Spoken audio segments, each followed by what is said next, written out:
রোববার বার্সেলোনার ভাগ্য নির্ধারণের দিন, কিন্তু ভোটের আগে নু ক্যাম্পের আকাশে বারুদ নয়, উড়ছে বার্সার সর্বকালের সেরা কিংবদন্তি লিওনেল মেসির নাম।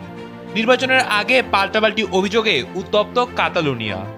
লড়াইটা শুধু এখন লাপোর্তা বনাম ফন্টের নয়, লড়াইটা এখন সত্যি বনাম মিথ্যার। নির্বাচনের আগে মেসি কি আদৌ মুখ খুলবেন, নাকি নীরব থেকেই দেখবেন বার্সার এই ক্ষমতার লড়াই?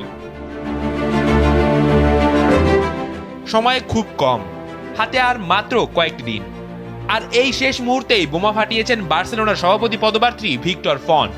তার দাবি লাপোর্তার কারণেই প্রিয় আগিনায় ফিরতে পারেননি মেসি। তিনি বলেছেন লিওনেল মেসিকে এখন সব সত্যি বলে দিতে হবে। কেন প্রিয় আগিনায় ফিরতে পারেননি LM10?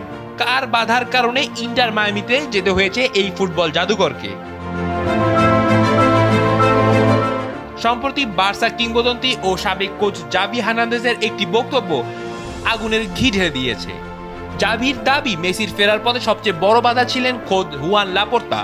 ক্ষমতার দ্বন্দ্ব আর ইগোর লড়াইয়ে লাপোর্তাই নাকি আটকে দিয়েছিলেন মেসির ফেরার পথ।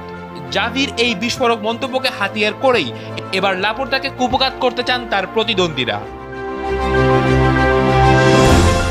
লাপোর্তা বলেছিলেন মেসি নিজে থেকে আলো থেকে দূরে থাকতে মায়ামিকে বেছে নিয়েছেন, কিন্তু ফন্ট বলছেন ভিন্ন কথা।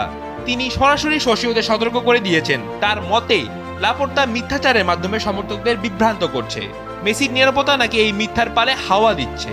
ফন্টের স্পষ্ট বার্তা, মেসি যেন সত্যটা তুলে ধরেন, যেন সোসিওরা সত্যটা না জেনে অন্ধ হয়ে ভোট দিতে না যান। 2021 সালেও কিন্তু পরিস্থিতি এমনটাই হয়েছিল। মেসিকে ধরে রাখার প্রতিশ্রুতি দিয়ে ক্ষমতায় বসেছিলেন হুয়ান লাপোর্তা, কিন্তু শেষ পর্যন্ত চোখের জলে বার্সা ছাড়তে বাধ্য হয়েছিলেন LM10। 2023 সালেও সেই একই নাটকের পুনরাবৃত্তি। এবার কি তবে সেই পুরনো ক্ষোভের হিসাব চুকাবেন বার্সা সমর্থকরা? রোববারের নির্বাচনে কি তবে বড় কোনো অঘটন ঘটতে যাচ্ছে? তরুণ খেলোয়াড় ও হান্সি ফ্লিকের নতুন আশার আড়ালে চাপা পড়ে যাওয়া সেই পুরনো ক্ষত কি আবার জেগে উঠবে? রাফিদ বিন ইসলাম, সময়ের আলো।